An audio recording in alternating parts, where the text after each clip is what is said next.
안녕하세요. 최근 국제 유가 가격이 떨어졌습니다. 뭔가 가격이 떨어지니 저가 매수하고 싶은 마음에 관심이 생겨날 수도 있는데요. 이번 유가 폭락이 단순히 산유국의 생산 증가와 바이러스 사태로 수요 감소가 원인일까요? 한번 근본적인 문제를 생각해 봐야 합니다.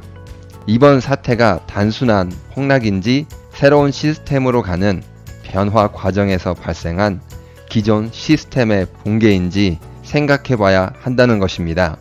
단순한 폭락이라면 석유 관련 금융상품을 매수해 장기 보유할 수 있지만 시스템의 변화라면 앞으로 떠오를 산업과 기업을 살펴보고 기회를 찾아야 합니다.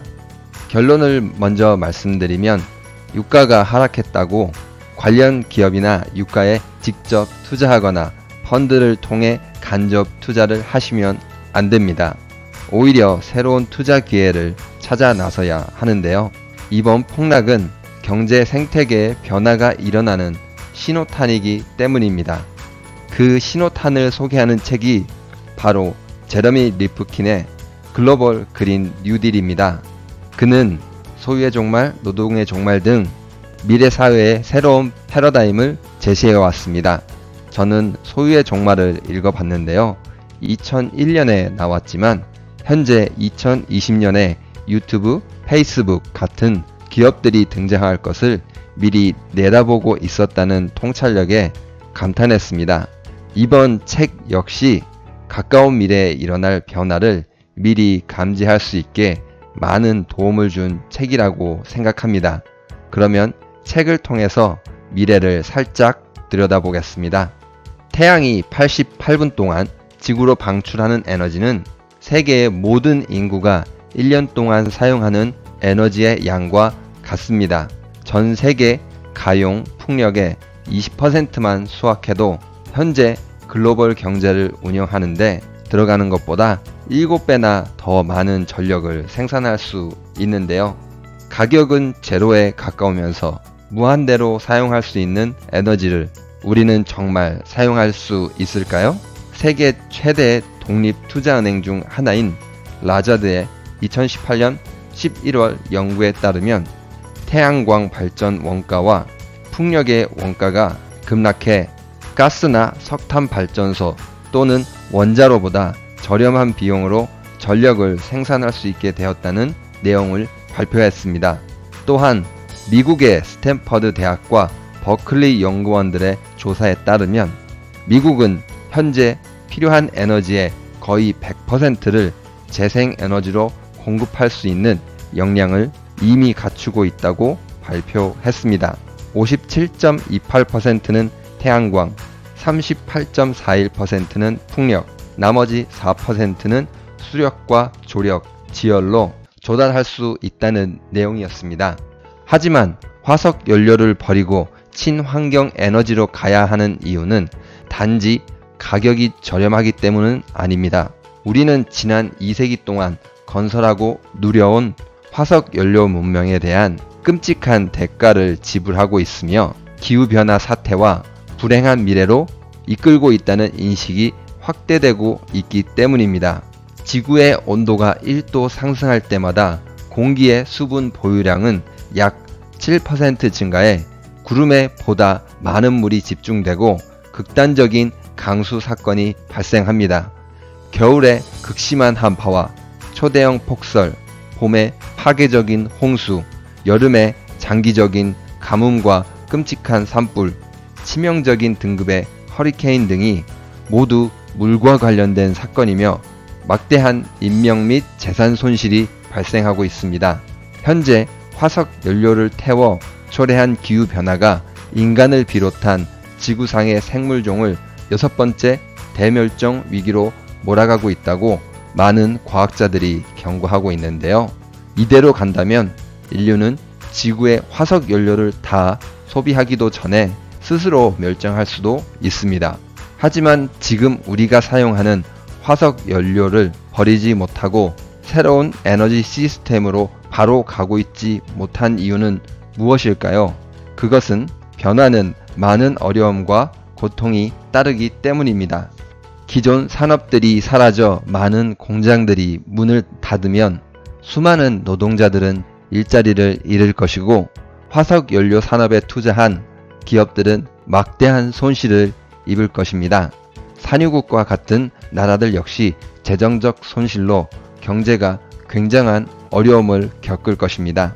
현재 시스템을 유지하기 위해 수조 달러의 투자액으로 계속 화석연료 산업을 지원할 것인가, 아니면 새로운 사업과 고용의 기회, 그리고 새로운 녹색 에너지에 투자할 것인가, 우리는 그 중요한 갈림길에 서 있는 것입니다. 이 갈림길에서 우리의 투자 방향 역시 잘 잡아야 합니다. 태양광 및 풍력 에너지의 공격이 본격화되면 화석연료 부문과 그에 수반된 전력 부분은 매우 큰 파괴에 직면하게 될 것입니다. 국제재생에너지기구는 2017년 독일로부터 화석연료와 재생에너지 생산 및 소비 전망에 대한 보고서를 이미 의뢰받았는데요. 좌초자산, 그러니까 버려지는 자산의 잠재적 비용에 대한 시나리오가 나왔는데 최대 약 7조 달러, 우리나라 돈으로 8,500조 원에 달한다고 발표했습니다. 즉, 산업 자체가 붕괴해 관련된 많은 기업들이 파산하고 장비와 설비들이 폐기 처분되고 수많은 사람들이 구조조정을 당할 수 있다는 것입니다. 그리고 이런 수조 달러의 손실에 대한 전망은 미래의 부채가 되어 아직 세상에 나오지도 않은 세대에 청구서를 부과하게 될 것을 우려했습니다. 19세기에는 증기력을 이용한 인쇄와 전신, 풍부한 석탄, 전국 철도망이 서로 맞물리며 사회를 관리하고 사회의 원동력과 이동성을 제공하는 플랫폼을 형성했습니다. 그리고 20세기에는 중앙제어식 전력과 전화, 라디오, 텔레비전, 저렴한 석유, 전국 도로망을 내달리는 내연기관 차량이 상호작용했습니다. 앞으로는 태양열과 풍력 전기를 동력으로 삼는 인터넷과 녹색 에너지로 구동되는 자율주행 차량으로 구성된 운송 및 물류가 인터넷과 상호작용하여 경제와 사회의 변혁을 주도할 것입니다. 화석 연료를 분리하고 녹색 에너지에 재투자하는 사업은 이미 애플, 구글, 페이스북 등 세계 최대 인터넷 기업들이 앞장서고 있습니다. 2018년 4월 애플은 세계 곳곳의 모든 데이터 센터를 재생에너지로 가동한다고 발표했습니다.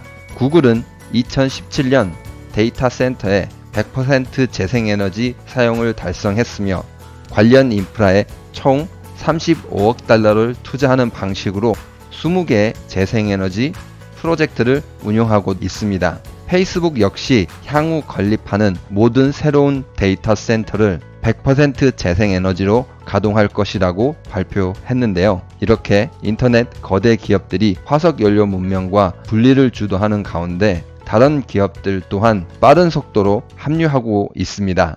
이 중 당연히 자동차 산업의 변화가 가장 큰 충격으로 다가올 것입니다. 현재 전 세계적으로 매일 9,600만 배럴의 석유가 소비되고 있으며 그 가운데 62.5%가 운송에 사용되고 있습니다. 2018년 전기차의 비율은 2%에 불과했지만 하락하고 있는 리튬 배터리의 가격, 반대로 매년 5에서 7%씩 향상하고 있는 성능으로 전기차는 점점 증가할 것입니다. 전기 차량으로 전환, 자동차 공유 서비스, 무인 자율 차량의 발전, 이 세 가지 기술의 만남은 더욱 빠르고 큰 변화를 만들어내 화석연료 산업에 더욱 심각한 타격을 줄 것입니다.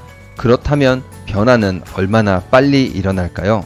향후 10년 사이에 모든 성장 증가분을 집어삼킬 가능성이 높습니다.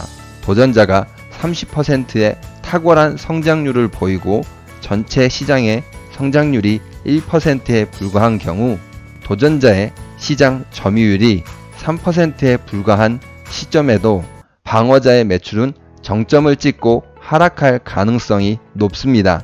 이렇게 계산하면 화석연료, 석유 수요가 정점을 찍는 시점은 2023년이 됩니다.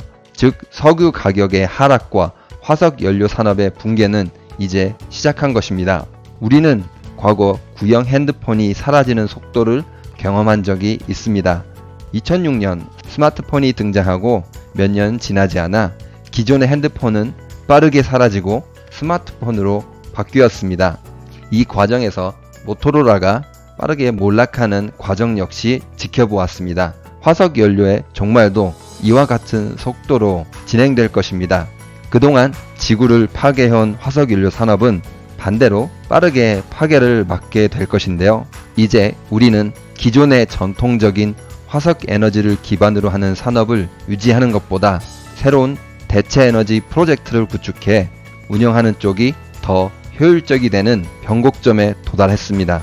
이런 변화로 석탄이나 석유, 천연가스를 추출하고 생산하고 사용하는 데 의존하는 기업, 나라는 곧 중대한 위기에 처할 것입니다.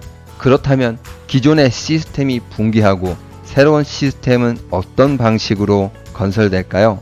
제레미는 책에서 과거 대공황을 극복하기 위해 대규모 투자를 시행한 뉴딜과 비슷한 그린 뉴딜을 제안합니다. 미래를 향한 구체적인 방향과 속도를 자세히 설명하는데요. 오늘은 영상이 많이 길어졌으니 자세한 내용은 다음 영상에 다루도록 하겠습니다. 오늘 영상도 유익하셨나요? 구독과 좋아요는 영상을 만드는데 많은 힘이 됩니다. 감사합니다.